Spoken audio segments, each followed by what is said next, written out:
Episode 645। यकबार की वो चीख मारकर उछल पड़ा। टेलीफोन की घंटी फिर बज रही थी। उसे ऐसा लगा जैसे किसी ने गोली मारी हो। वो घंटी की आवाज़ उसके दिमाग में हथौड़े की तरह लग रही थी। वो परेशान होकर उधर देख रहा था। आगे हाथ लगाने को जी नहीं चाहता था। दिमाग ने समझाया निजात मुमकिन नहीं है।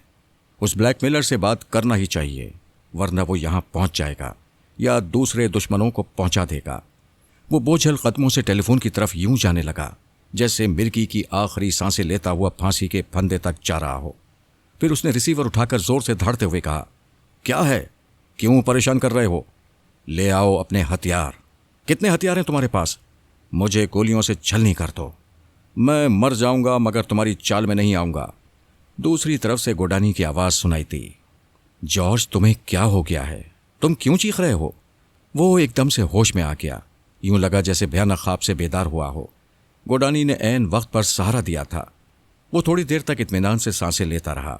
दूसरी तरफ से गोडानी बार बार पूछ रहा था, हेलो हेलो जॉर्ज, तुम जवाब क्यों नहीं देते? Hello George. फिर उसने जवाब दिया। अभी उस ब्लैकमेलर का फोन आया था।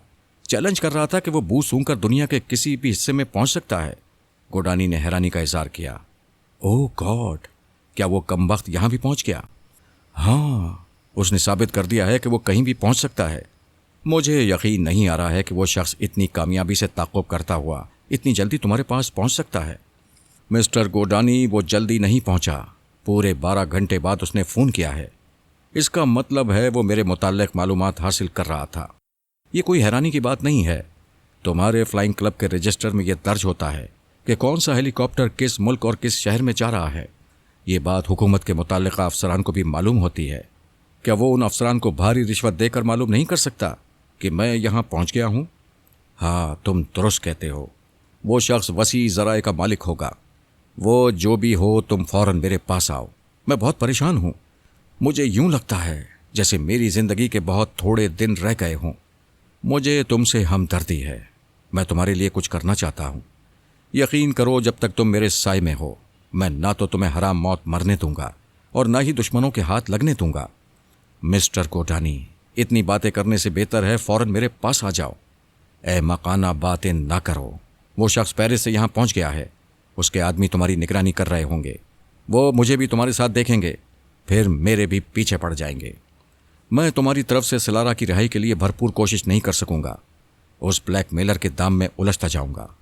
नहीं जॉर्ज, नहीं। मुझे फ़िलहाल तुमसे दूर रहना चाहिए। तुम भी दूर रहोगे तो मुझे किसका सहारा होगा? अरे घबराते क्यों हो? मैं दूर ही दूर से तुम्हारे काम आता रहूंगा। मेरा मशवरा है, इस शहर में छुप कर ना रहो। उसकी नज़रों में आ गए हो तो आज़ादी से बाहर निकलो। घूमते फिरते रहो, बाहर की ताज़ा हवा खाते रहो। शायद उससे निजात पाने की कोई उम्दा सी तरकीब मेरे दिमाग में आ जाए। वहाँ मेरी अलमारी के अंदर जो छोटी सी तिजोरी है, वो नंबरों की तरतीब से खुलती है। उस तिजोरी में कम से कम $1,00,000 होंगे। तुम जितनी रकम चाहो ले सकते हो। मैं बाद में राब्ता कायम करूँगा। मिस्टर गोडानी, रिसीवर ना रखना। वो ब्लैकमेलर अब और खुल गया है। मुझसे मशीन का पता मालूम करना चाहता है। वो सख्ती से बोला। जॉर्ज, मैंने तुम्हें कितनी मर्तबा समझाया है, फ़ोन पर मशीन के सिलसिले में कोई बात ना किया करो। हमारी बात दूसरी जगह सुनी जा सकती है। मैं जल्द ही मौका देखकर तुमसे मुलाकात करूंगा, फिर इस सिलसिले में बातें होंगी। That's all. दूसरी तरफ से रिसीवर रख दिया गया। जॉर्ज फ्रीमैन ने चीख कर कहा, मैं कहता हूं रिसीवर ना रखो। तुम क्या मौका देखकर मुलाकात करोगे? तुम्हारी ऐसी की तैसी। तुम भी इस बुरे वक्त में मेरा साथ छोड़ रहे हो, मुझसे दूर रहना चाहते हो। अगर यहां अलमारी की तिजोरी में $1,00,000 हैं तो मैं क्या करूं? क्या ये रकम मुझे उस ब्लैकमेलर से निजात दिला सकती है? किसी तरह उससे छुपा सकती है? जब से वो मशीन तैयार हुई है, दिन रात यही धड़का लगा रहता है कि कोई उसे छीन कर ले जाएगा। तुम कहते हो मैं फ़ोन पर मशीन की बात ना करूं? अरे तो फिर कब करूं? कहां करूं? वो ब्लैकमेलर तुम्हें मुझसे मिलने नहीं देगा। तुम उससे छुपते फिरोगे और वो मुझे सुपर मास्टर, मास्कमैन या फराद अली तैमूर के हवाले कर देगा। क्या तुम मेरी बात सुन रहे हो? तुम खामोश क्यों हो? जवाब क्यों नहीं देते? Hello hello. उसने घूर कर रिसीवर को देखा, फिर जोर से क्रेडल पर पटक दिया। जी चाहता था अपना सर भी पटकना शुरू कर दे। कोई तदबीर समझ में नहीं आ रही थी। ऐसा लग रहा था जिस बंगले में वो खड़ा है उसकी 4 दीवारी में कहीं खिड़की दरवाज़ा नहीं है, कहीं से फरार का रास्ता नहीं है। वो कैद होकर रह गया है। दुनिया जो बहुत बड़ी नजर आ रही थी अब सिर्फ 4 दीवारी तक महदूद हो गई है, और वो ब्लैकमेलर जब चाहे मशीन के तमाम दीवानों को इस 4 दीवारी में पहुंचा सकता है। वो थोड़ी देर तक इधर से उधर टहलता रहा, फिर जरा नॉर्मल होकर सोचने लगा। मैं गुस्से में हूं, झुंझलाहट में मुब्तला हूं, उस ब्लैकमेलर से शिकस्त पर शिकस्त खा रहा हूं, और जहानत से काम लेने का तरीका यही है, खुद को हर हाल में नॉर्मल रखा जाए, गुस्से को दिमाग में ना आने दिया जाए, दिमाग में जो इंतजार है उसे दूर किया जाए, और सिर्फ एक बात पर तवज्जो मरकूज की जाए कि निजात कैसे मिल सकती है। जब उसने ठंडे दिमाग से खुद को छुपाने के सिलसिले में सोचना शुरू किया तो बात समझ में आ गई। उसे मेकअप में रहना चाहिए, चुपचाप इस घर से निकल जाना चाहिए। बाहर निगरानी करने वाले और ताक़ुब करने वाले आखिर इंसान हैं, कोई बदरू तो नहीं है कि जहां जाएगा वहां पहुंच जाएंगे। वो उन्हें डॉज देने की कोशिश कर सकता था। इस रिहाइशगाह में मेकअप वगैरह का सामान नहीं था। अलमारी में मुख्तलिफ साइज के मलबूसात थे। वो कोई मुनासिब सा लिबास पहनकर निकल सकता था। उसने फौरन ही अपने इस इरादे पर अमल किया। लिबास तब्दील करके तिजोरी से $50,000 निकाले। वो सब बड़े नोट थे, 2 जेबों में आ गए। बंगले की पीछे वाली गली में शाज़ो नादिर ही कोई नजर आता था। आसपास रहने वाले लोग कभी कभी दिखाई देते थे। उसने बंगले का पिछला दरवाज़ा खोलकर दूर दूर तक नजरें दौड़ाईं। कुछ लोग आते जाते दिखाई दिए, मगर उनमें ऐसा कोई शख्स नजर नहीं आया जो बाकायदा उसकी निगरानी के लिए मुकर्रर किया गया हो। वो हौसला करके बंगले से निकल आया, बाउंड्री की दीवार फलांग कर गली में आया, फिर तेजी से चलता हुआ एक तरफ जाने लगा। उस बंगले से दूर जाने के दौरान वो कई बार अचानक रुक जाता था और पलट कर देखता था, शायद कोई आ रहा हो तो उसे देखकर ठिठक जाए, लेकिन ऐसा कोई नहीं आया।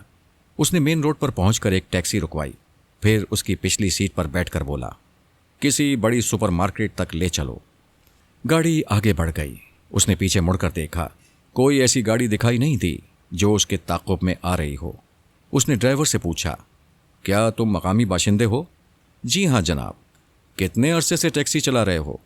यूं समझिए टैक्सी चलाते चलाते ज़िंदगी गुजर गई है। फिर तो इस शहर के चप्पे चप्पे से वाकिफ़ होगे और भांत भांत के लोगों को भी जानते होगे। जी हाँ जनाब, बात तो कुछ ऐसी ही है। आपका कोई काम है तो मुझे बताएं, मैं तुम्हें $1,000 इनाम के तौर पर दूंगा। फिर समझिए काम हो गया। हुक्म दीजिए। किसी ऐसे शख्स को जानते हो जो 1 घंटे के अंदर पासपोर्ट तैयार कर दे? क्या अभी ऐसे आदमी के पास ले चलूं? हाँ बेशक, मैं अभी उससे मिलना चाहता हूं। आधे घंटे बाद वो एक ऐसे इलाके में पहुंचा जहां के लोग कुछ ज्यादा खुशहाल नहीं थे। आवारा किस्म की औरतें और मर्द भी दिखाई दिए। ड्राइवर ने कहा, यहाँ गली गली में कुमार खाने हैं, देसी शराब तैयार होती है, यहाँ हर तरह के मुजरिम पाए जाते हैं। आपकी ज़रूरत का मुजरिम भी यहीं रहता है। उसने एक मकान के सामने गाड़ी रोक दी। मकान के सामने वाले हिस्से में एक फोटोग्राफर की दुकान थी। ड्राइवर ने वहां जाकर बात की, फिर इशारे से जॉर्ज को अपनी तरफ बुलाया। जॉर्ज फ्रीमैन गाड़ी से उतरकर दुकान में गया। एक तगड़े किस्म के बदमाश ने पूछा, आप क्या चाहते हैं? मैं अपना हुलिया बदल कर एक पासपोर्ट तैयार कराना चाहता हूँ। इसका मतलब है आपको सिर्फ पासपोर्ट की नहीं बल्कि हुलिया बदलने की भी ज़रूरत है। इसके लिए आपको 2 कामों का मुआवजा अदा करना होगा। मुझे मंजूर है। क्या मैं यकीन कर लूँ कि तुम में से कोई मेरे मौजूदा हुलिया के मुताल्लिक किसी से कुछ नहीं कहेगा? उस तगड़े बदमाश ने कहा, हमारा पेशा यही है, हम इसी की कमाई खाते हैं। अगर बेईमानी करेंगे तो हमारा धंधा एक दिन भी नहीं चलेगा। इसी बस्ती से एक मेकअप मैन को बुलाया गया। वो मेकअप करने वाला बूढ़ा था मगर बहुत ही तजुर्बेकार था। उसने काम आहिस्ता आहिस्ता किया। 1 घंटा सर्फ हो गया, लेकिन चेहरा ऐसे बदल गया कि वो खुद को आईने में देखकर न पहचान सका। चेहरे पर हल्की हल्की दाढ़ी और मूछें थीं। दोनों आंखें जरा जरा सी सुकड़ गई थीं। पेशानी पर एक जख्म का निशान बन गया था। मूछ, दाढ़ी और सर के बाल तकरीबन सुनहरे हो गए थे। उसने ड्राइवर से कह दिया कि वो बाहर जाकर ज़रा एहतियातन ये देख ले कि कोई उसके ताक़ुब में आया है या नहीं। ड्राइवर ने दोबारा जाकर फिर वापस आकर यकीन दिलाया था, कोई ऐसा शख्स नज़र नहीं आ रहा है। उसके मौजूदा हुलिये में तस्वीरें उतारी गईं। उस शख्स के पास न जाने कितने जाली पासपोर्ट और वीज़ा के कागजात मौजूद थे और जाली मोहरें भी थीं। सिर्फ आधे घंटे में उसका एक पासपोर्ट और ज़रूरी कागजात तैयार हो गए। काम के दौरान मुआवजा तय हो गया था, लिहाजा उसने $15,000 अदा किए। फिर टैक्सी में आकर बैठ गया। ड्राइवर से कहा, किसी अच्छे से होटल में ले चलो जहां मैं रात गुजार सकूं। उसने होटल पहुंचने से पहले अपने लिए कुछ ज़रूरी सामान खरीदा। एक छोटी सी अटैची में रखा। फिर होटल पहुंच गया। ड्राइवर को $2000 देते हुए कहा, मैं उम्मीद करता हूं तुम किसी से कुछ नहीं कहोगे। हमारा गुजारा टैक्सी चलाने से नहीं होता, आप जैसे लोगों की राजदारी से होता है। आप इत्मीनान से जाएं। वो अटैची उठाकर होटल में आया। वहां उसने पासपोर्ट दिखाकर एक कमरा हासिल किया। फिर कमरे में आकर अटैची को बिस्तर पर फेंक कर एक सोफे में आराम से धंस गया। उसे यूं महसूस हो रहा था जैसे बरसों की कैद से रिहाई पाकर आज़ादी की सांसें ले रहा हो। उसने ये आज़ादी हासिल करने के लिए वक्ती तौर पर फ्रैंक सेलर गोडानी को भी भुला दिया था। ये नहीं सोचा था कि उस रिहाइशगाह से निकलने के बाद किस तरह राब्ता कायम करेगा। इस अजनबी शहर में गोडानी उसी रिहाइशगाह के फ़ोन पर राब्ता कायम करने वाला था और उसने अपना फ़ोन नंबर नहीं बताया था। अगर जॉर्ज फ्रीमैन को उसका पता ठिकाना या कोई फ़ोन नंबर मालूम होता तो अभी होटल से फ़ोन करता और अपना ये कारनामा सुनाता कि किस तरह वो कामयाबी से भेस बदल कर एक होटल में क़याम कर रहा है। जो लोग अपने बलबूते पर कामयाबी हासिल करने के बावजूद दूसरों का सहारा तलाश करते हैं, उनकी कामयाबी नाकामी में बदल जाती है। जॉर्ज फ्रीमैन को अभी तक अकल नहीं आई थी कि तबाही का सबब वही गोडानी है जिसका वो सहारा लेता जा रहा था। ये तो तकदीर मेहरबान थी कि उसके पास गोडानी का फ़ोन नंबर नहीं था, वरना इधर वो फ़ोन करता, उधर वो ब्लैकमेलर सर पर पहुंच जाता। उसे ख्याल आया कि वो फिक्र परेशानी में सुबह से भूखा है। उसने रिसीवर उठाकर खाने का ऑर्डर दिया, फिर अटैची को उठाकर पलंग के नीचे रखा और आराम से हाथ पांव फैलाकर लेट गया। ऐसे वक्त उसे बहन सलारा की बातें याद आ रही थीं। वो पारस को चाहती है, अगरचे ये बात मज़े के खेस है। वो पारस से उम्र में कम से कम 10 बरस तो ज़रूर बड़ी होगी। जॉर्ज फ्रीमैन ये मालूम करना चाहता था कि पारस भी उसे चाहता है या नहीं, या उसका बाप फराद अली तैमूर मोहब्बत के नतीजे में बड़ी उम्र की बहू पसंद करेगा या नहीं। उसने सोचा, अगर फराज से दोस्ती करना हो तो एक तरकीब है। सलारा की उम्र ज़्यादा बताने की ज़रूरत ही क्या है। उसे 28 या 19 बरस की बताया जा सकता है। जहाँ तक उसकी तालीमी सलाहियतों का ताल्लुक़ है तो ये कहा जाएगा कि ट्रांसफार्मर मशीन के ज़रिए उसके दिमाग में सलाहियतें मुंतकिल की गई थीं और उसे इम्तहानात में बिठाकर सबसे ज़्यादा नंबरों से पास करा दिया गया था। उसने सोचा, अगर फराद अली तैमूर अपने बेटे और सलारा की मोहब्बत तस्लीम कर ले तो मैं उस पर एतमाद कर सकता हूँ और ट्रांसफार्मर मशीन का पता बता सकता हूँ। अपनी बहन और उसके बेटे का रिश्ता हो जाने के बाद हर तरह की फ़िक्र से आज़ाद हो जाऊँगा। दरवाजे पर दस्तक हुई। उसने उठकर उसे खोला। मुलाजिम खाना लेकर आया था। वो खाने के लिए बैठ गया।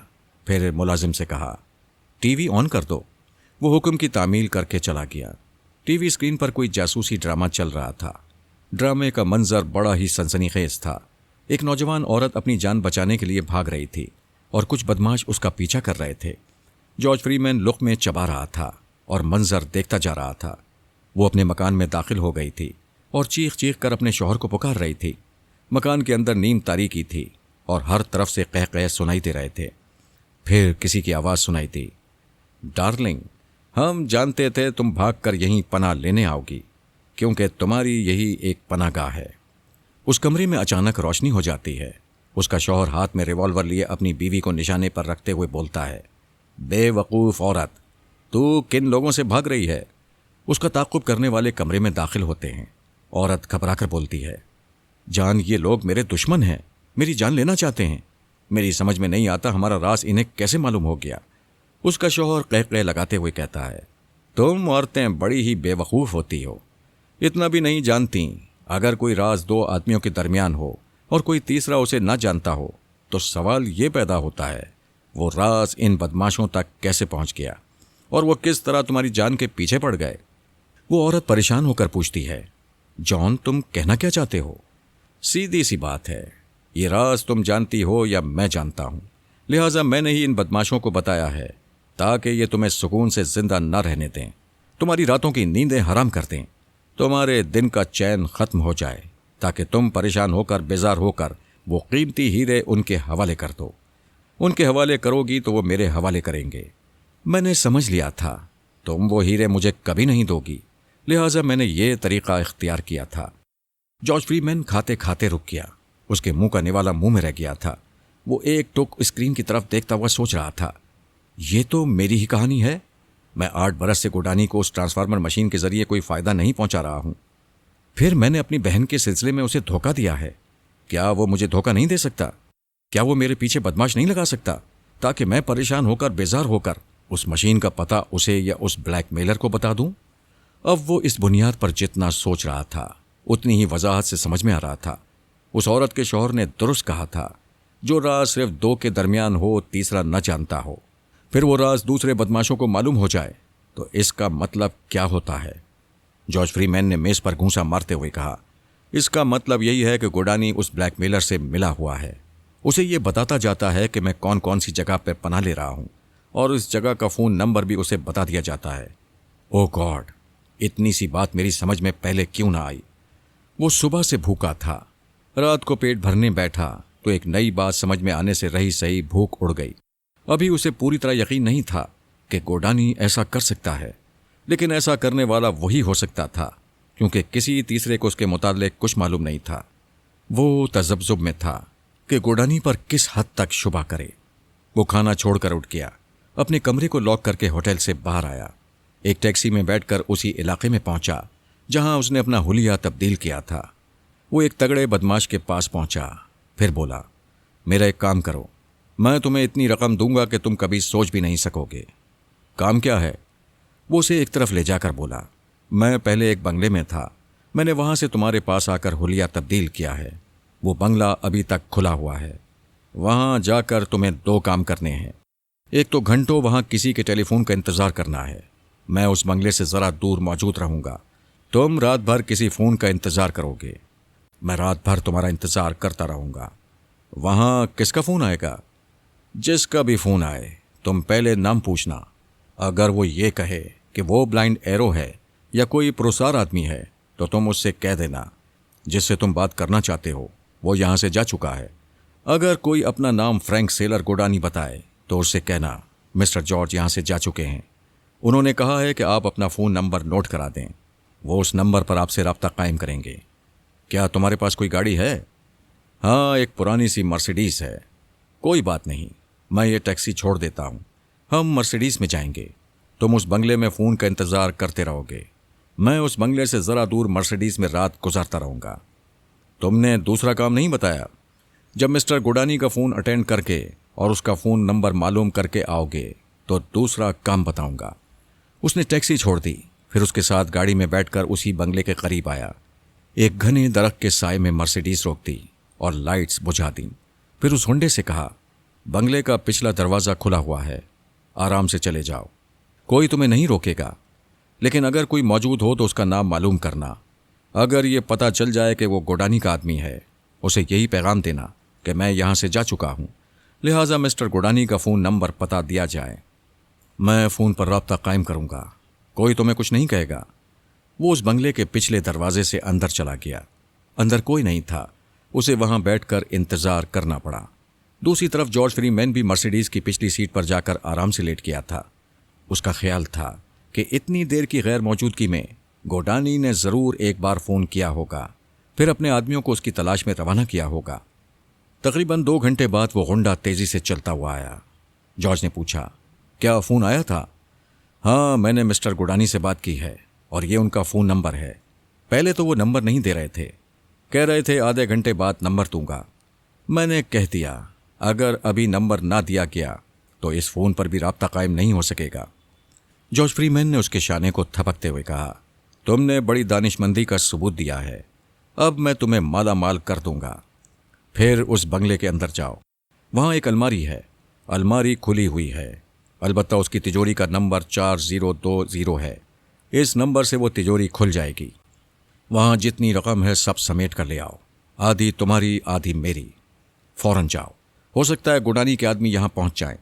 वो तेज़ी से दौड़ता हुआ गया, फिर 15 मिनट में वापस आ गया। वो बहुत खुश था और लहक लहक कर कह रहा था, मेरी जान, तुम्हारा जैसा गाहक तो आज तक मेरी ज़िंदगी में नहीं आया। ये बड़े बड़े नोटों की गड्डियाँ हैं, मेरा ख्याल है कि 70-80 हज़ार डॉलर से कम नहीं होंगे। जॉर्ज ने कहा, जितने भी हों, फौरन गाड़ी स्टार्ट करो और यहाँ से चल पड़ो। गाड़ी स्टार्ट होकर आगे बढ़ी तो जॉर्ज ने नोटों की गड्डियाँ गिनी। वो 10 थीं। उसने 5 उस गुंडे को दी, 5 अपने पास रखीं। फिर एक टेलीफोन बूथ के पास जाकर रुक गया। ज़रा इंतज़ार करो, मैं अभी आता हूँ। उसने बूथ के अंदर आकर राब्ता कायम किया। फौरन ही राब्ता कायम हो गया। उसने मुखातिब किया, हेलो मिस्टर गोडानी, मैं जॉर्ज फ्रीमैन बोल रहा हूँ। उसने जल्दी से पूछा, जॉर्ज, तुम कहाँ छुपे फिर रहे हो? ये क्या हिमाकत है? उस ब्लैकमेलर की नज़रों में आ जाओगे। मैंने बहुत सोच समझ कर कदम उठाया है। अगर मैं तुम्हारे बंगले में रहता तो तुम कभी मेरे पास ना आते और हम रूबरू बैठकर बातें ना कर सकते। अब मैं एक होटल का पता बता रहा हूँ, तुम फौरन वहां पहुंच जाओ। उसने अपने होटल का नाम और कमरा नंबर बताया। फिर पुरानी मर्सिडीज में आकर बैठ गया। गुंडे से कहने लगा, तेजी से ड्राइव करते हुए होटल चलो। अब वो गुंडा राजी खुशी उसके हर हुक्म की तामील कर रहा था और उसकी तारीफें भी करता जा रहा था। जॉर्ज फ्रीमैन ने कहा, तुम मेरे होटल के कमरे में रहोगे। दरवाज़ा अंदर से लॉक कर लेना। कोई दस्तक दे तो आवाज़ ना देना। अलबत्ता टेलीफोन की घंटी बजे तो रिसीवर उठाकर सुनना। गोडानी का फ़ोन हो तो कहना, जॉर्ज की तबीयत अचानक ही ख़राब हो गई थी। डॉक्टर ने दवा दी है, वो अभी नींद की हालत में है। गुंडे ने पूछा, क्या तुम भी मेरे कमरे में रहोगे? नहीं, मैं चला जाऊंगा। अगर गोडानी जिद करे कि जॉर्ज को नींद से बेदार किया जाए तो तुम माजरत चाहना और कहना, डॉक्टर ने सख्ती से मना किया है। क्या गोडानी ने तुम्हारे मुताल्लिक कुछ पूछा था? गुंडे ने कहा, हाँ, उसने पूछा था कि मैं कौन हूं, तो मैंने कहा था मैं मिस्टर जॉर्ज का खास आदमी हूं। आज ही हमारी दोस्ती हुई है। फ्रीमैन ने कहा, अगर उस ब्लाइंड एरो यानी किसी ब्लैकमेलर का फोन आए तो तुम उसे अटेंड करते ही उस होटल से निकल आना। वो दोनों होटल के सामने पहुंच गए। गुंडे ने गाड़ी रोकी। जॉर्ज फ्रीमैन ने कहा, मैं सामने वाले होटल में क़याम करूंगा, तुम रात को किसी वक्त भी मेरे पास आ सकते हो। वो दोनों होटल के कमरे में गए।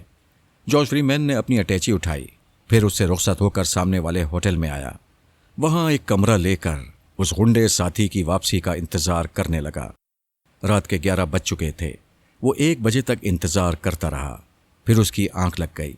उसे यूं लग रहा था जैसे मुसीबतों के दिन खत्म होने वाले हैं, इसीलिए वो इत्मीनान से सो गया। जब आंख खुली तो सुबह के 7 बज रहे थे। उसने हैरानी से सोचा, क्या बात है, वो गुंडा वापस क्यों नहीं आया? क्या उसकी नीयत बदल गई है? वो मेरा काम करने के बजाय नोटों की भारी गड्डियां लेकर कहीं चला गया है? वो जल्दी से उठकर बाथरूम में गया। वापस आकर लिबास तब्दील किया। फिर पासपोर्ट और ज़रूरी कागजात के साथ होटल से बाहर जाना चाहता था। उसी वक्त दरवाजे पर दस्तक सुनाई दी। उसने आगे बढ़कर दरवाज़ा खोला तो एक अजनबी शख्स नजर आया।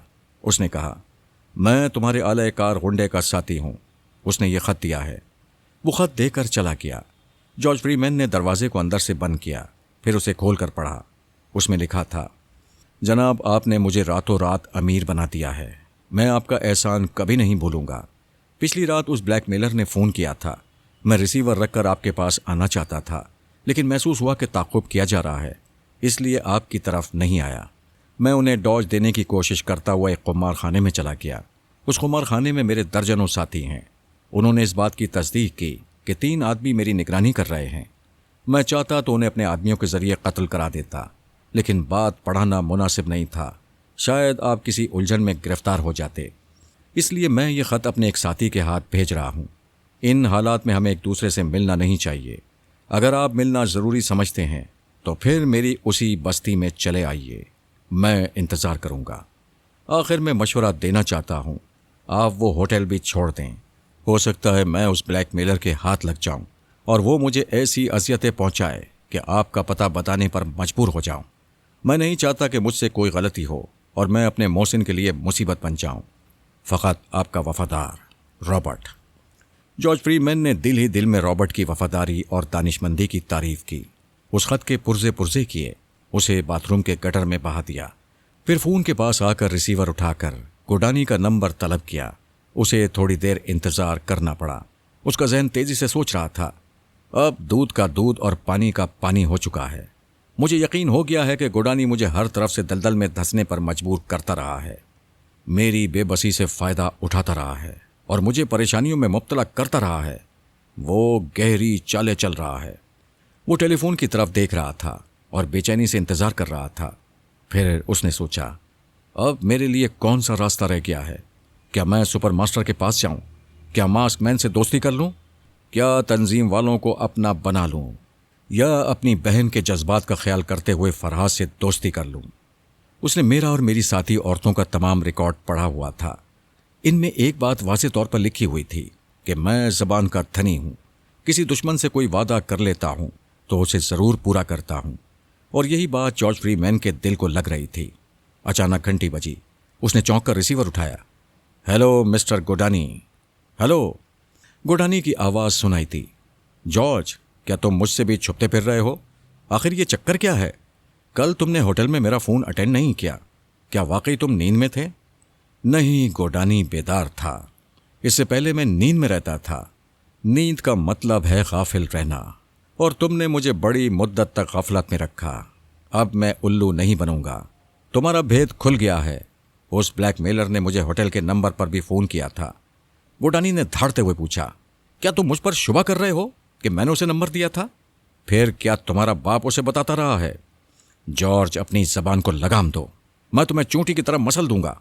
अगर तुम वक्ती तौर पर छुप गए हो तो ये ना समझना हमेशा छुपते रहोगे। मेरी पहुंच दुनिया के एक सिरे से दूसरे सिरे तक है। गोडानी, तुम भूल रहे हो, एक और शख्स है जो दुनिया के एक सिरे से दूसरे सिरे तक पलक झपकते ही पहुंच जाता है, और वो फरहाद अली तैमूर है। मैं अच्छी तरह समझ गया हूं जिस बुरी तरह तुमने दलदल में मुझे फंसाया है और जिस तरह चारों तरफ से दुश्मन मुझे घेर रहे हैं। इन हालात में सिर्फ फरहाद ही मेरी मदद कर सकता है और मेरे काम आ सकता है।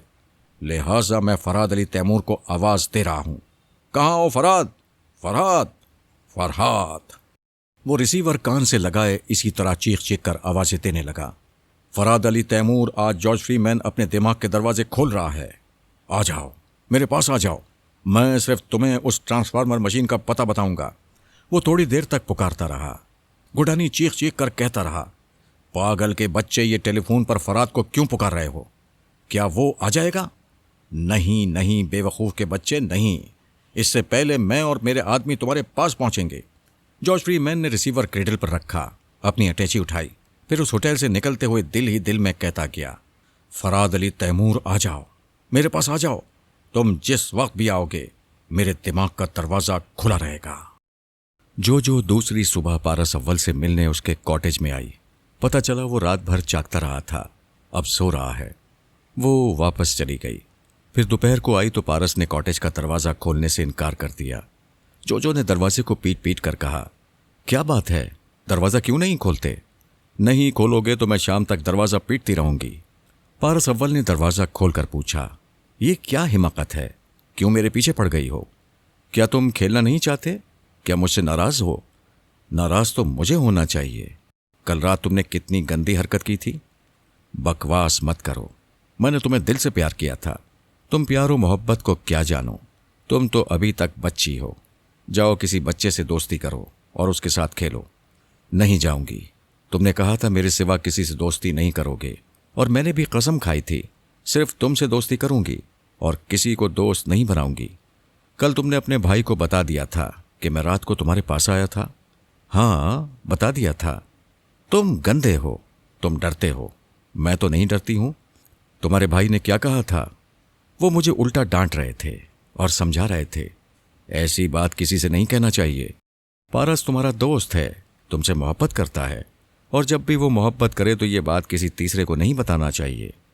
मैं हैरान हूं, जिंदगी में पहली बार मेरे भाई आर्मर भी मुझे बात छुपाने और झूठ बोलने पर मजबूर कर रहे थे।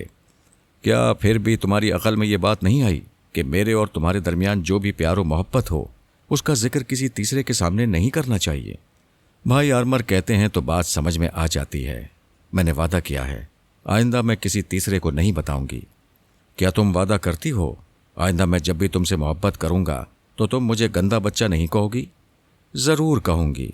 आखिर तुम ऐसी मोहब्बत क्यों करते हो जो मुझे पसंद नहीं है? इसका मतलब है तुम मुझसे शादी नहीं करना चाहती। वो खुशी से खिलकर बोली, शादी तो ज़रूर करूंगी। क्या तुम्हें मालूम है शादी के बाद क्या होगा? और क्या होगा, तुम मेरे पास आओगे, मैं घूंघट उठा दूंगी, फिर हम दोनों कैरम खेलेंगे। पारस ने अपना सर पीट कर पूछा, क्या तुम कैरम बोर्ड का पीछा नहीं छोड़ोगी? उसे भी जहेज में लाओगी? वो उसके साथ कॉटेज से बाहर आ गया। फिर बोला, तुम मुझे बचपन ही से बहुत प्यारी लगती हो। मैं तुम्हारे सिवा किसी और को शरीक हयात बनाने का तसव्वुर भी नहीं कर सकता, मगर जब तुम्हारी बातें सुनता हूँ और तुम्हारी अकल का तमाशा देखता हूँ तो सोच में पड़ जाता हूँ, आखिर तुम्हारे साथ जिंदगी कैसे गुजरेगी।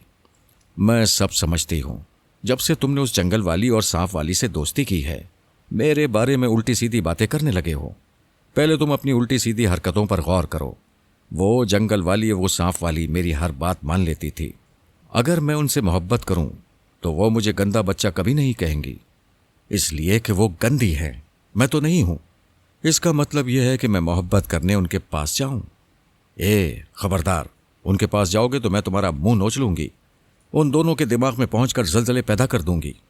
जब तुम उनके पास जाने से रोकती हो तो फिर अपने पास आने से ना रोको। वो उलझन में पड़ गई, परेशान होकर सोचने लगी। पारस ने कहा, मैं अभी तुम्हारे करीब नहीं आऊंगा, पहले हमारी शादी होगी।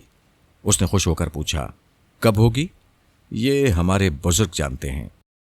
इदारे में चंद बुजुर्ग एक कमरे में बैठे हुए जोजो और पारस अव्वल की शादी के मुताल्लिक गुफ्तगू कर रहे थे। वहां रसवंती और आर्मर भी मौजूद थे। रसवंती ने मेरे दिमाग में आकर कहा, तुम ख्याल खानी के जरिए आर्मर के दिमाग में रहो और यहां शादी के मुताल्लिक फैसला सुनते रहो। मैं आर्मर के दिमाग में क्यों रहूं? तुम मेरी शरीक हयात हो, मैं तुम्हारे पास रहूंगा। नहीं फरहाद, आज मेरे बेटे की शादी के सिलसिले में बातें हो रही हैं। मैं कुछ जज्बाती हो रही हूं।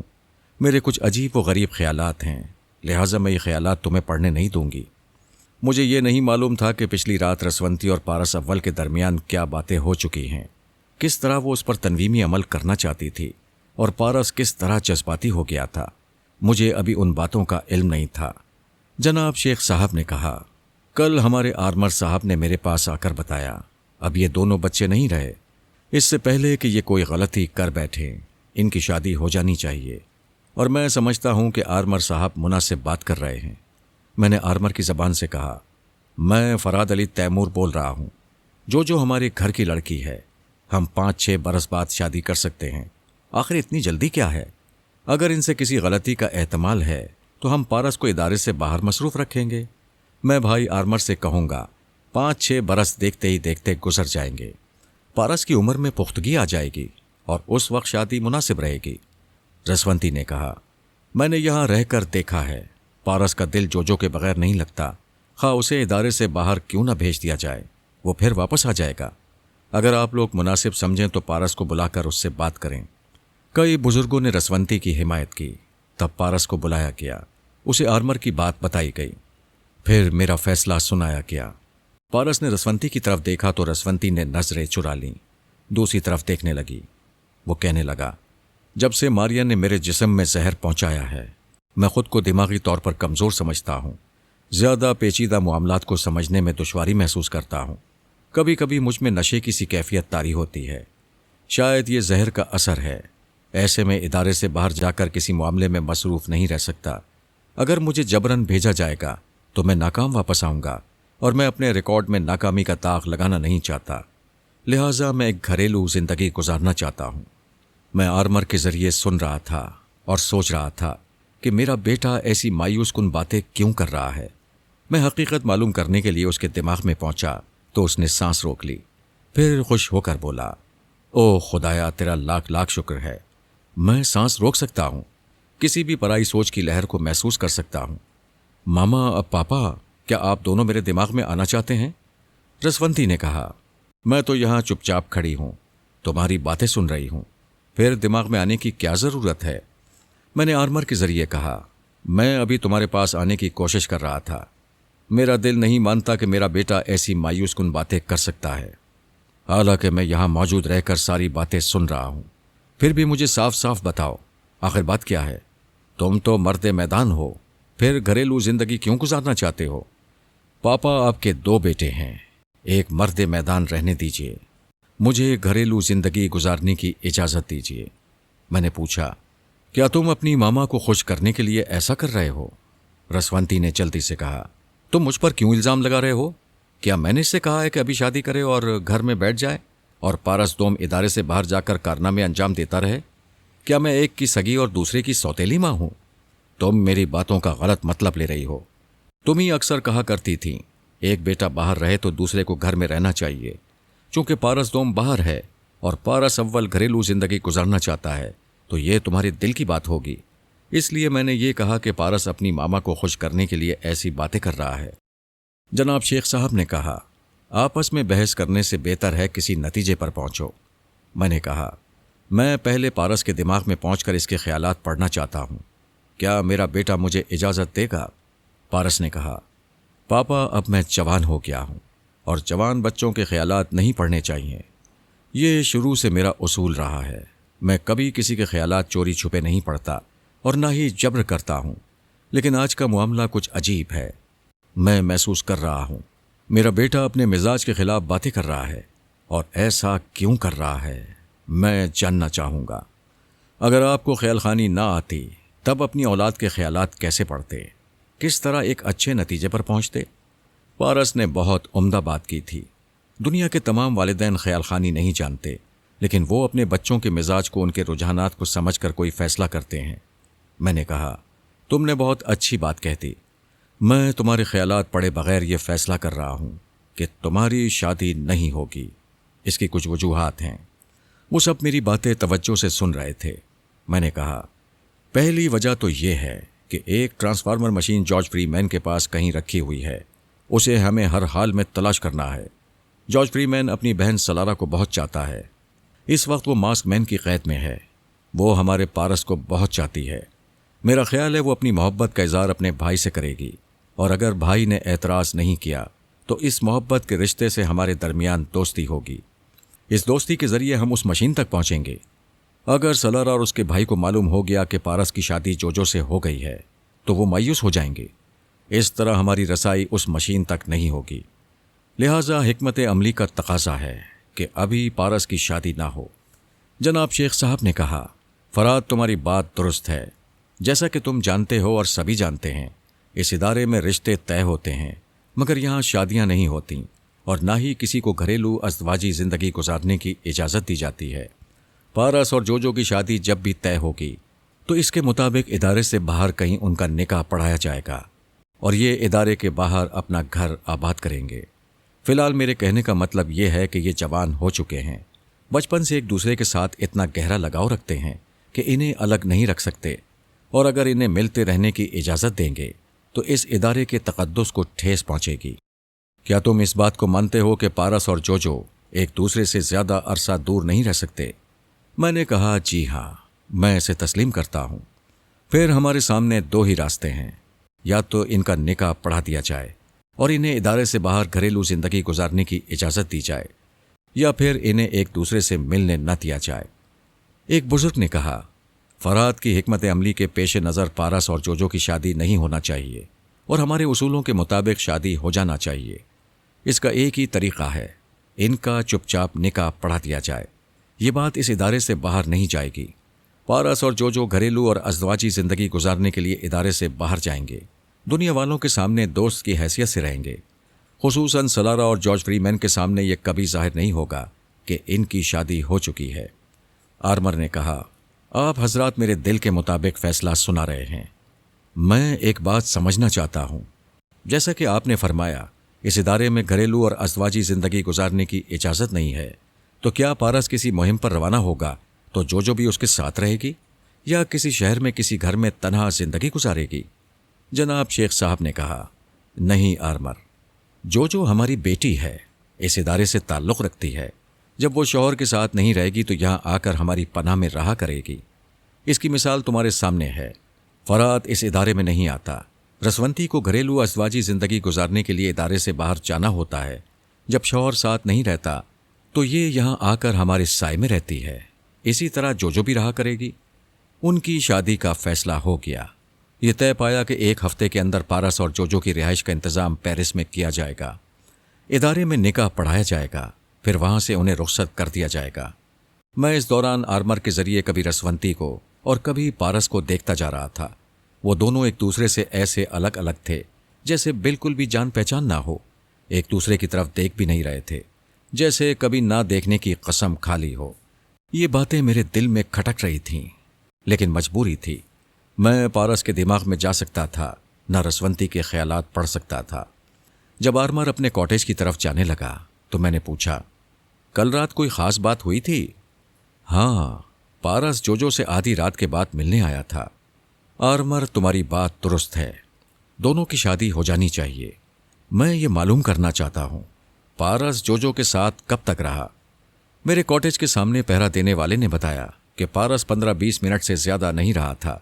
लेकिन एक अजीब बात है, कल एक मुसल्ला पहरेदार मेरे कॉटेज के सामने खास तौर पर पहरा दे रहा था और उसकी ड्यूटी रसवंती भाभी ने लगाई थी।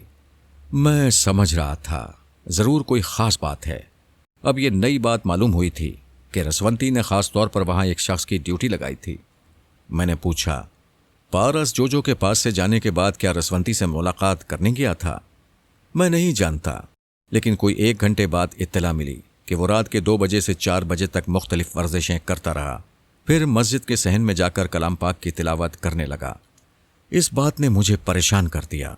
ये समझने में देर नहीं लगी कि वो अपने अंदर का गुबार निकालने के लिए ऐसा करता रहा होगा और अल्लाह ताला से सुकून क़ल्ब के लिए दुआ मांग रहा होगा। आखिर ऐसी क्या बात हो गई थी कि वो अपने दिमागी इंतशार को ख़त्म करने के लिए ऐसा कर रहा था? मैं थोड़ी देर तक परेशान होता रहा, फिर सोचा जिंदगी में ऐसे हालात से दो चार होना पड़ता है। इससे भी बदतरीन हालात पेश आते हैं। इंसान को अपनी जहानत, हौसले और हिकमत अमली से जहनी इंतशार पर काबू पाना पड़ता है। पारस भी रफ्ता रफ्ता अपने हालात पर काबू पा लेगा। 1 हफ्ते बाद बड़ी सादगी से पारस और जोजो का निकाह पढ़ा दिया गया। उनके लिए पेरिस में एक झील के किनारे कॉटेज का इंतजाम कर दिया गया था। वो रात के 8 बजे जोजो के साथ कॉटेज में पहुंचा। उनकी खिदमत के लिए एक मुलाजमा और एक मुलाजिम का भी इंतजाम किया गया था। जोजो बहुत खुश थी, बार बार आईने के सामने जाकर अपने खूबसूरत लिबास को देखती थी और पारस से पूछती थी, मैं कैसी लग रही हूं? बिल्कुल दुल्हन लग रही हो। इतनी हसीन दुल्हन आज तक किसी ने नहीं देखी होगी। वो तारीफें सुनकर खुश हो रही थी।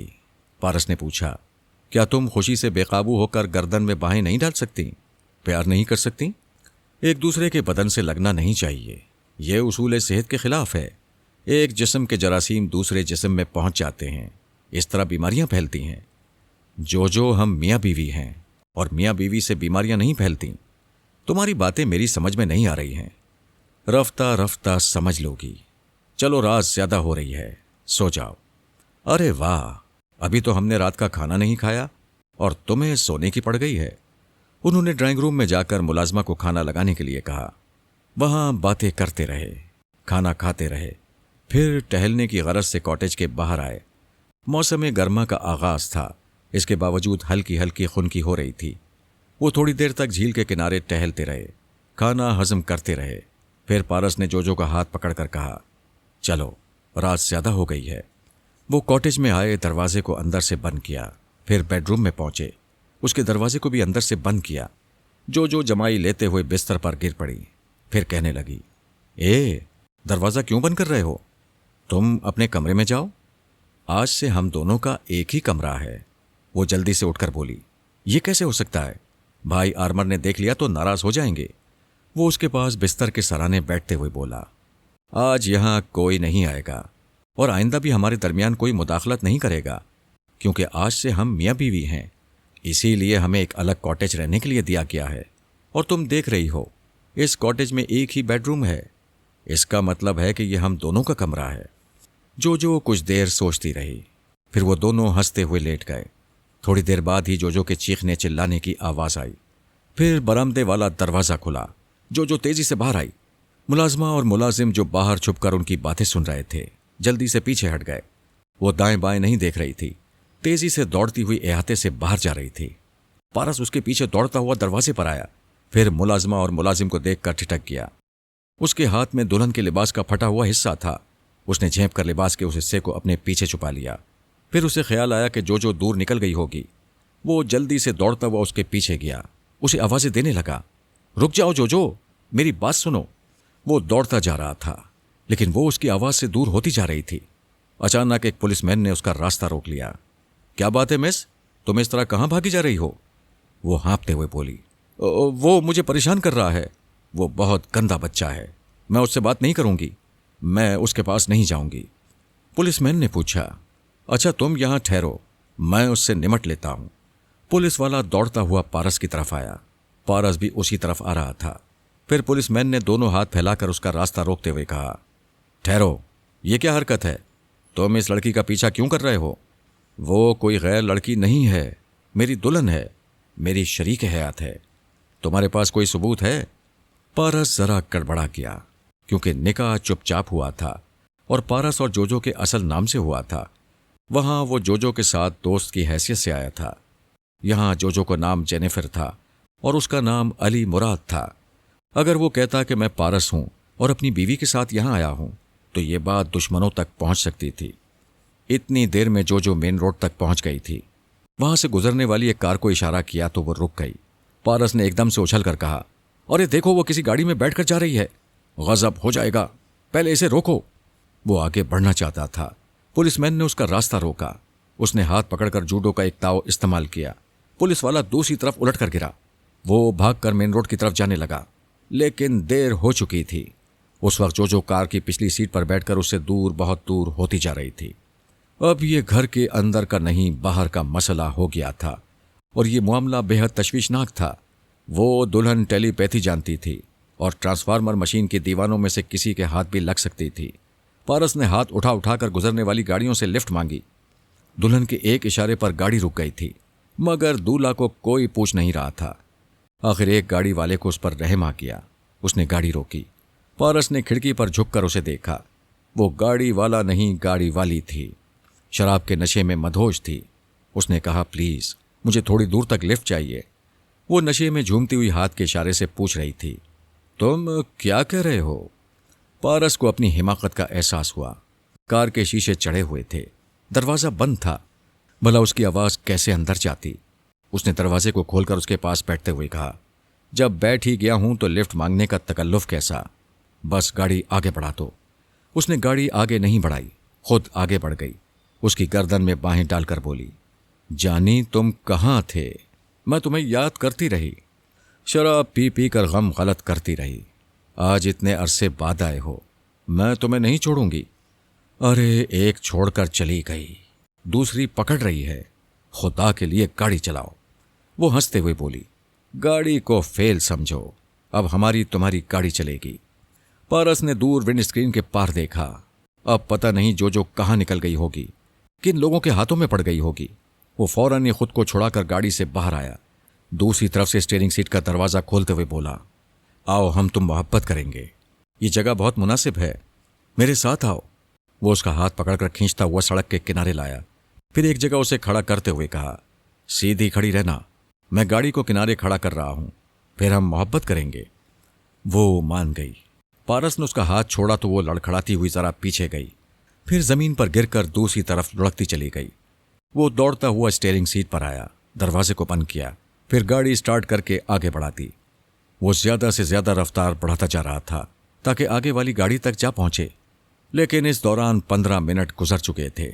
इतनी देर में वो गाड़ी न जाने कहां से कहां पहुंच चुकी होगी।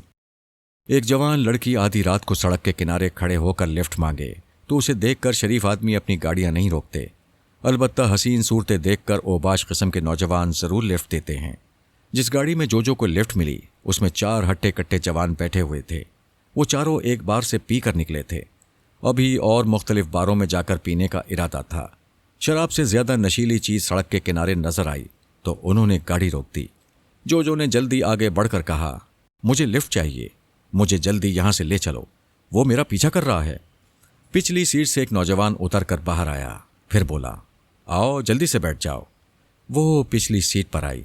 वहां पहले से एक जवान बैठा हुआ था। फिर बाहर खड़ा हुआ जवान भी अंदर आया तो वो दोनों के दरमियान फंस गई। गाड़ी आगे बढ़ते ही एक ने पूछा, डार्लिंग तुम कौन हो और कौन तुम्हारा पीछा कर रहा है? वो हंसते हुए बोली, मेरा नाम डार्लिंग नहीं जो है। फिर वो चौंक सी गई। जब वो इदारे से पारस के साथ आ रही थी तो तमाम बुजुर्गों ने अच्छी तरह समझाया था कि कभी अपना असली नाम न लेना और न ही कभी टेलीपैथी का जिक्र करना। जब उसे बुजुर्गों की नसीहत याद आई तो वो हंसते हुए बोली, मेरा नाम जो नहीं जेनिफर है। तुम कहीं सचमुच मुझे जो न समझ लेना, वो तो मैं मजाक कर रही थी। एक जवान ने उसका हाथ थाम कर कहा, बहुत अच्छा मजाक कर लेती हो।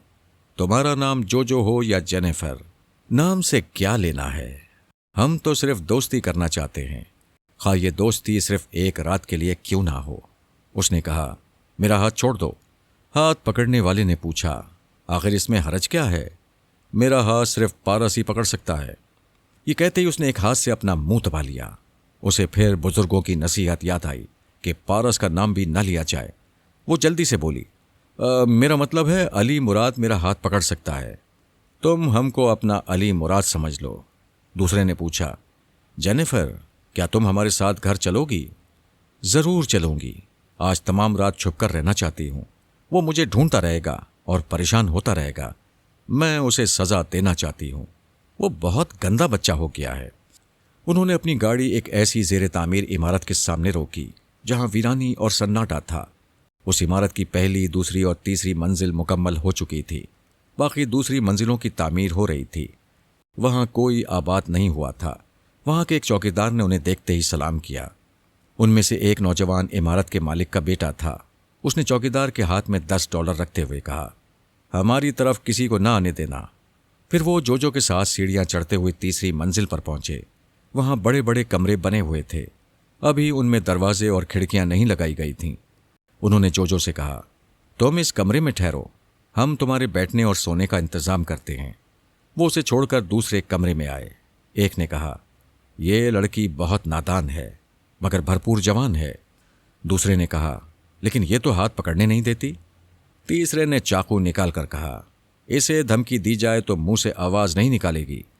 दूसरे जवान ने उसके हाथ से चाकू लेकर कहा, मैं इस इमारत के मालिक का बेटा हूं, ये मेरी जगह है, इसलिए पहले मैं जाऊंगा। वो हाथ में चाकू लिए फातिहाना शान से चलता हुआ जोजो के कमरे में आया। फिर मुस्कुराते हुए बोला, देख रही हो, ऐसे क्या कहते हैं? जोजो ने हंसते हुए कहा, अरे ये तो बच्चे भी बता सकते हैं, इसे चाकू कहते हैं।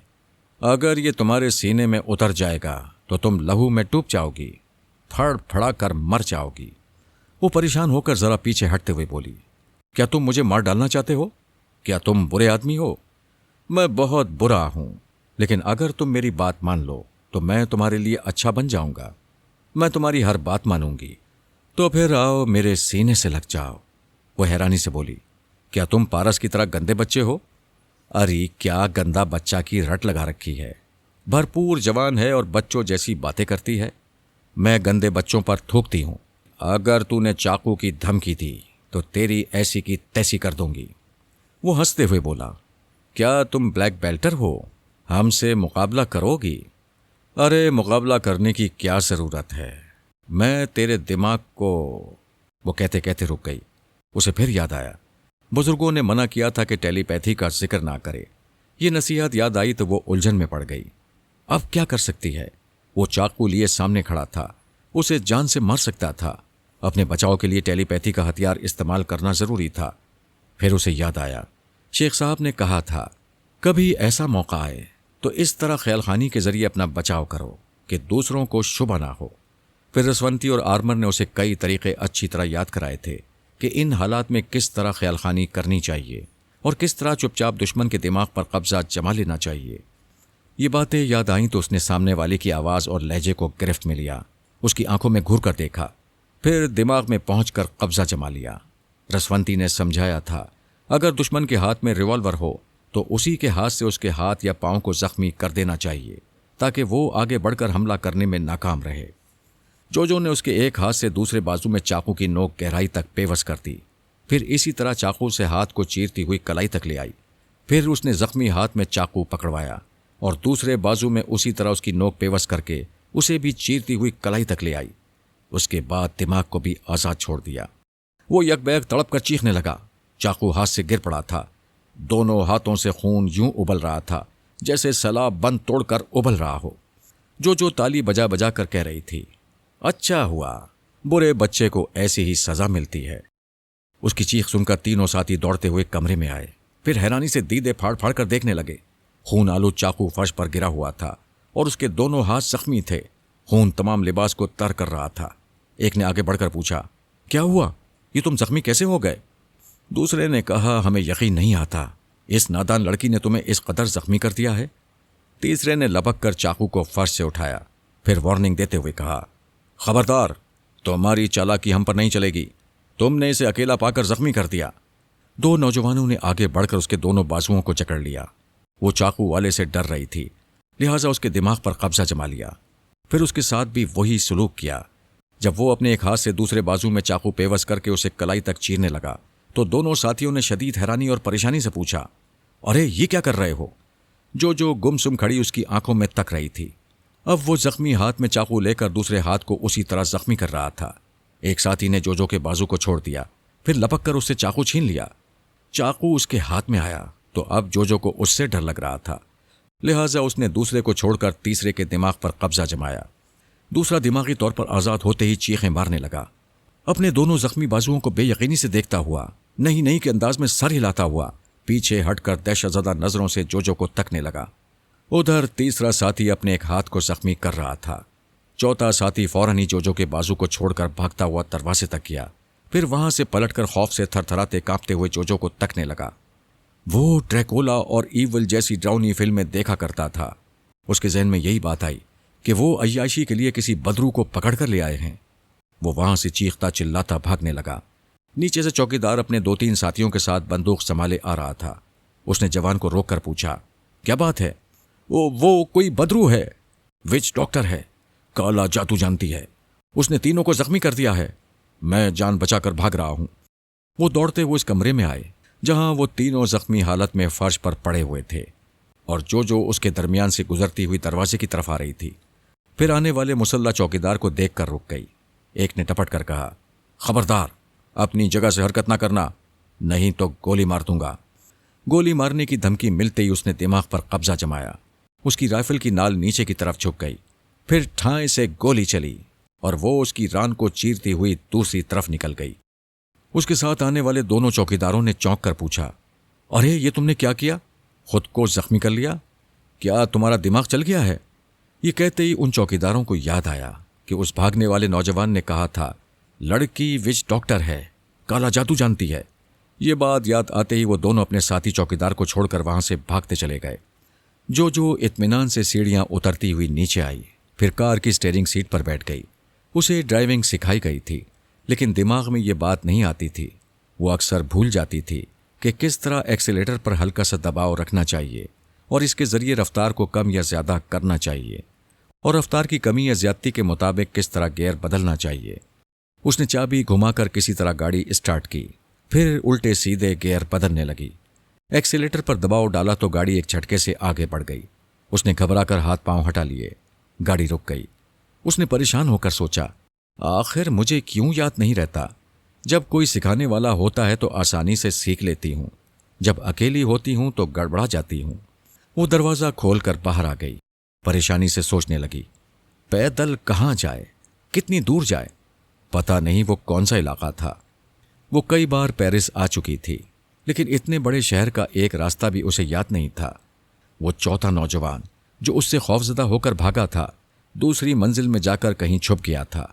जब उसने अंदाजा किया कि वो जा चुकी है और खतरा टल गया है, तो वो दूसरी मंजिल से सीढ़ियां उतरता हुआ नीचे आया। फिर जैसे ही उतरता हुआ नीचे आया और जैसे ही गाड़ी के करीब पहुंचा तो जोजो को देखकर ठिठक गया।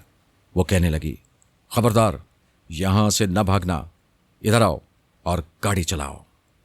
वो थर थर कांपता हुआ गाड़ी के करीब आया, फिर बोला, मुझे जान से न मरना, मेरा कोई कसूर नहीं है। जोजो ने कहा, तो फिर आओ, हाथ मिलाओ, हम दोस्त हो गए। वो डरते डरते करीब आया, फिर उसने मुसाफा किया। जोजो ने कहा, तुम गाड़ी चलाओ, मैं पीछे बैठूंगी। वो पिछली सीट का दरवाज़ा खोलकर बैठ गई। उस जवान ने स्टीयरिंग सीट संभाली, फिर गाड़ी स्टार्ट करके आगे बढ़ा दी। जोजो ने पूछा, क्या तुम्हारे पास कुछ रकम है? मैं रात किसी होटल में गुजारना चाहती हूँ। दूसरी तरफ पारस कार ड्राइव करता हुआ दूर दूर तक उसे तलाश करता जा रहा था। आखिर थक हार कर इंटेलिजेंस डिपार्टमेंट के डायरेक्टर जनरल के बंगले के सामने आया। वहाँ मुसल्ला अफराद का पहरा रहता था। उन्होंने उसे रोका तो उसने कहा, मैं फराद अली तैमूर का बेटा पारस हूँ, अपने साहब को फौरन इत्तला दो, मैं मिलना चाहता हूँ। एक मुसल्ला पहरेदार गेट के सामने बने हुए केबिन में गया। वहाँ से फ़ोन के जरिए राब्ता कायम किया। थोड़ी देर बाद उसने गेट खोलते हुए कहा, तशरीफ़ ले जाएं, साहब आपका इंतज़ार कर रहे हैं। वो कार ड्राइव करता हुआ बंगले के पोर्च में आया। डायरेक्टर जनरल खुद ही बाहर निकलकर उसके इस्तकबाल के लिए आ गया था। गर्मजोशी से मुसाफा करते हुए बोला, बेटे इतनी रात को यहाँ कैसे आ गए? खैरियत तो है? खैरियत होती तो आपके पास क्यों आता? आपको राजदारी से बताया गया है कि मेरी और जोजो की शादी हो गई है, लेकिन जोजो मुझसे झगड़ा करके भाग गई है। पता नहीं किससे लिफ्ट ली है, किन लोगों के साथ गई है। मैं उस गाड़ी को तलाश करता रहा, मगर कुछ पता ना चला। आप फौरन पापा से राब्ता कायम करें और मुझसे बात कराएं। वो दोनों बातें करते हुए ड्राइंग रूम में आए। डायरेक्टर जनरल ने रिसीवर उठाकर नंबर डायल किए। उन दिनों मेरी मसरूफियात ज़्यादा नहीं थीं। मैं वक्त पर सो जाया करता था। फ़ोन की घंटी ने चौंका दिया। मैंने करवट लेकर रिसीवर उठाया, फिर उसे कानों से लगाकर पूछा, हेलो फराज साहब, आपके साहबजादे मेरे पास आए हैं, उनसे बात करें। फिर मुझे पारस की आवाज़ सुनाई दी। वो कह रहा था, पापा गज़ब हो गया, जो मुझसे झगड़ा करके भाग गई है, पता नहीं किन लोगों से लिफ्ट ली है और इस वक्त कहाँ होगी। आप फ़ौरन उसके दिमाग में पहुँचें। मैंने कहा, मैं अभी उसके पास जा रहा हूँ, तुमसे भी ख्यालखानी के ज़रिए रब्ता कायम करूँगा। मैंने रिसीवर रखा। ख्यालखानी की परवास करते हुए जोजो के पास पहुँचा। उसने सांस रोक ली, फिर आहिस्ता आहिस्ता सांस लेते हुए बोली, कोड वर्ड्स। मैंने कहा, योर पापा ऑन 0 चैनल। वो खुश होकर बोली, पापा आप थोड़ी देर पहले आते तो बड़ा मज़ा आता। मैंने 3 गंदे बच्चों को चाकू से जख्मी कर दिया और एक के पाँव में गोली मार दी। इस एडवेंचर में बड़ा मज़ा आ रहा है। बेटी, तुम्हें अपने दूल्हा के साथ रहना चाहिए। तुम कहाँ भागती फिर रही हो? आप देख ही रहे हैं, मैं कार की पिछली सीट पर हूँ और ये जो कार ड्राइव कर रहा है, ये बहुत अच्छा बच्चा है। मैं इसके साथ एक होटल में रात गुजारूंगी। कैसी बातें कर रही हो? तुम्हें पारस के साथ रहना चाहिए।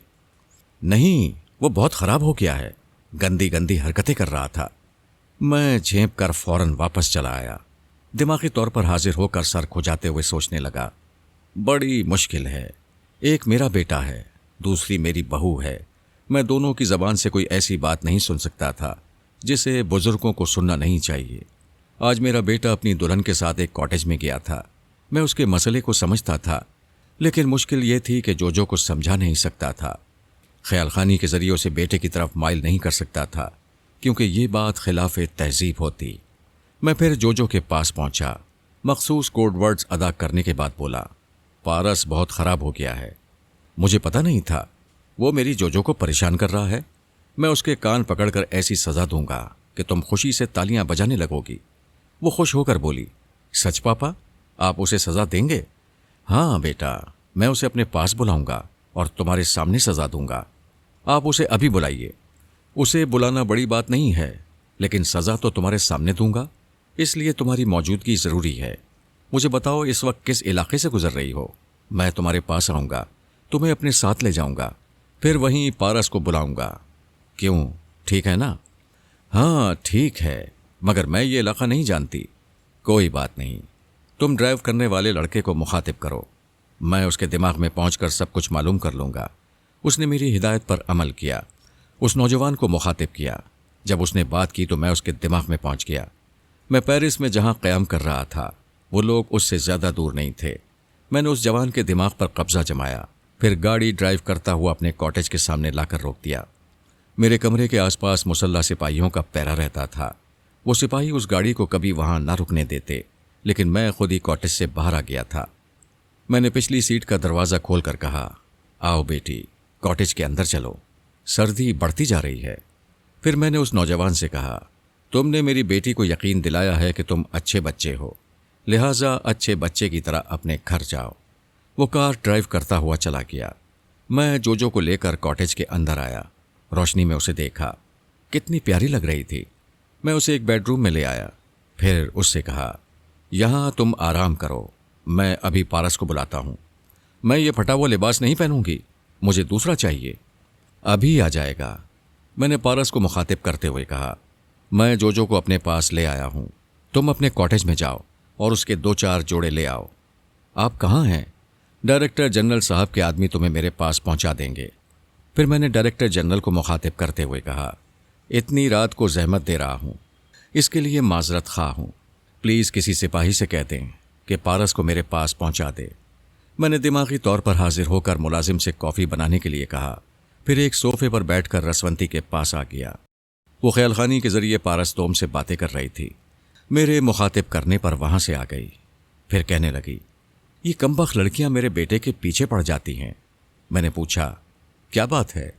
वो जो स्वीटी है ना, मेरे बेटे को फांस रही है। तुम इत्मीनान रखो, पारस तोम ऐसा पत्थर है जिसमें कभी चौंक नहीं लगेगी। वो औरत तो क्या, किसी मर्द से भी गैर ज़रूरी बातें नहीं करता। ये कुदरत का अजब तमाशा है। हमारे दोनों बेटों के जहन एक दूसरे से मुख्तलिफ हैं। एक के पीछे लड़कियां भागती हैं और वो उन्हें लिफ्ट नहीं देता। दूसरे बेटे के सामने सलारा आए या मारिया आए या चोचो आए, वो हर एक के साथ फराख दिली के साथ पेश आता है और जिंदा दिली का सबूत देता रहता है। वो नागवारी से बोली, ऐसी बेहया जिंदा दिली उसे ही मुबारक हो। मैंने पूछा, अगर किसी दिन ये साबित हो गया कि पारस अव्वल तुम्हारा बेटा है, तुमने उसको जन्म दिया है, तब उसके साथ तुम्हारा रवैया क्या होगा? तुम फिर उलझाने वाली बातें कर रहे हो। मैं समझाने वाली बातें कर रहा हूं। दोनों के साथ यकसा रवैया रखो, दोनों को एक जैसी मोहब्बत और ममता दो। मुझे जब भी मौका मिलता है मैं तुम्हारी भलाई के लिए ये बातें समझाता हूं। पारस अव्वल की उम्र के साथ साथ तुम्हारी नफरत बढ़ती जा रही है। तुम उसे पारस दोम का दुश्मन समझने लगी हो। अगर तुम्हारे यही ख्यालात रहे और इस दुश्मनी में कभी पारस अव्वल को नुकसान पहुंचा, फिर ये भेद खुला कि तुमने उसे जन्म दिया है, तो तुम्हारे दिमाग को जो शौक पहुंचेगा उसका अंदाज़ा तुम खुद कर सकती हो। तुम मुझे शुरू से गलत समझते आ रहे हो। न मैं पारस अव्वल से नफरत करती हूं, न उसे पारस दोम का दुश्मन समझती हूं। कभी मौका मिला तो पारस अव्वल के लिए भरपूर ममता का सबूत दूंगी। अभी मौका आ रहा है। हमारा बेटा हमारी बहू के साथ सुहाग रात नहीं गुजार सका। ऐसा क्यों हुआ मुझे इस सिलसिले में कुछ मालूम नहीं है, लेकिन हम जो के बचकानापन को समझते हैं। अगर वो इसी तरह बच्ची रही तो हमारा बेटा दिमागी इंतशार में मुब्तला हो जाएगा। अगर ऐसा हो रहा है तो यह हमारे बेटे के हक में बुरा होगा। हमारे लिए ये बात तशवीशनाक है। किसी तरह जोजो को समझाना चाहिए। मैं यही कहने तुम्हारे पास आया हूं। मैं और आर्मर ख्याल खानी के जरिए उसे पारस की तरफ माइल नहीं कर सकते। ये बात कुछ मायूब सी होगी। तुम औरत हो, ऐसा कर सकती हो। बेशक मैं ऐसा कर सकती हूं, लेकिन वो मुझे बार बार अपने दिमाग में नहीं आने देगी। मैं उसे अपने कॉटेज में ले आया हूं। अभी कॉफ़ी में दवा मिला दूंगा तो वो कम से कम 12 घंटे तक हसास नहीं रहेगी। तुम उसकी लाइल्मी में उसके अंदर पहुंचकर बहुत कुछ मालूम कर सकती हो। उसका बचकानापन दूर करने के लिए 12 घंटे नाकाफी हैं। उसे एक ही दिन में यह समझाना मुश्किल है कि पारस उसका शौहर है और शौहर गंदा बच्चा नहीं होता। उसकी हर बात मान लेना चाहिए। मेरा मशवरा है उस पर तनवीमी अमल किया जाए और उसके दिमाग में यही बातें नक्श कर दी जाएं, ताकि वो पारस की किसी बात से इनकार न कर सके।